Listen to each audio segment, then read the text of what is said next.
In the year 2004, Jyoti Saikia bought this house from Eugene Michel, who had gone back to Paris a few years ago. And this house was in a very dilapidated condition.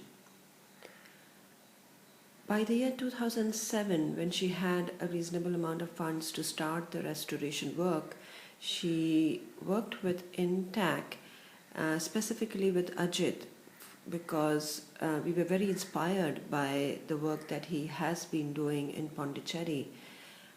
And in 2007, the restoration work of Gratitude began. We talked to Jyoti about why she took on such an ambitious project, and this is what she had to say. Pondicherry has a really unique cultural heritage. The mix of French colonial with Tamil is quite unusual, and this uniqueness needs to be preserved to keep Pondicherry special, to make it unique. What we discovered as we restored this house were really many interesting aspects. The first, just architecturally speaking, when a group of people leave their country to live somewhere else, they bring with them their own culture, their way of living, and their houses express that. But they're using local artisans. And local artisans slip in their own individuality into the structure and into the construction. And you will see here mixes of Tamil and French colonial. But they both blend together so well and so harmoniously, and that is what makes it unique. It's not entirely French, just transported from some part of France and plonked here. It has that blend, that uniqueness that the Tamils brought to this architecture. We found that very interesting and wanted to preserve that as we started the restoration.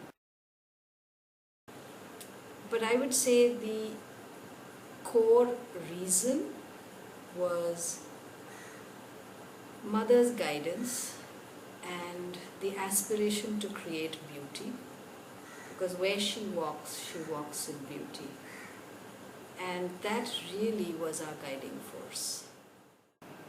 We lived here while the restoration was going on, so we experienced every little bit. We saw things that were not working. We made changes along the way. The most important factor for us was, how do we create something that is so harmonious that it will look like it's always been here? And I think that is what we have seen happen here at Gratitude.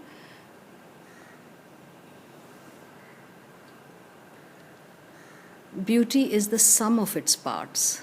It is not one element that supersedes, it's not one element that overwhelms. And this is far more difficult to achieve than you would think, because there is a tendency to look at certain aspects and want to highlight it. So in the end, restraint while working on a project like this is as important as making something beautiful. I believe that there is a unique ambience, atmosphere, and that comes out of our constant aspiration to bring in that element of divinity in beauty that is not only a physical structure but the way we live, what we do or what we don't do. And in the end, that is what gratitude is. It's a beautiful environment, a beautiful ambience where you can retreat into contemplation, you can spend time thinking, but also reflecting.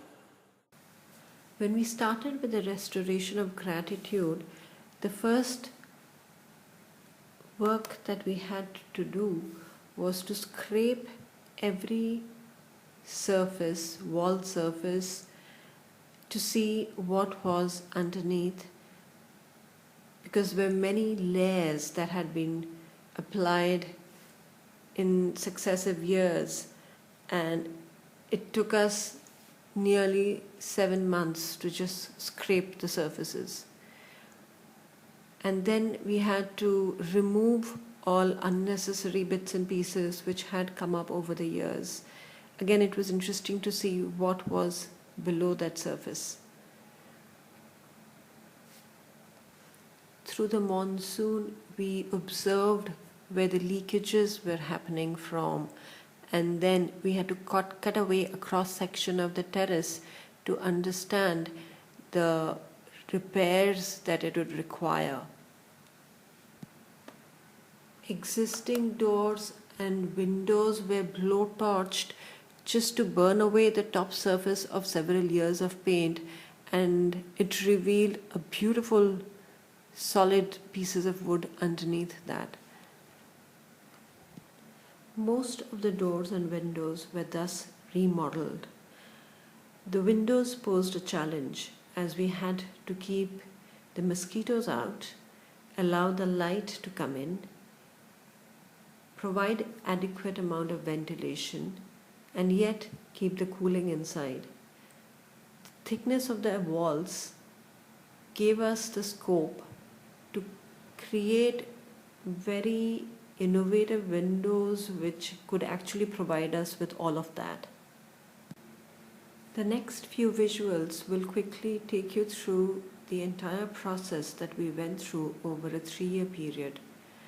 There are many interesting features: the Madras terrace roof, the recreation of the Madras terrace roof, the entire wiring and pipelines which had to be redone so that we could have flawless electrical and water supply in every room.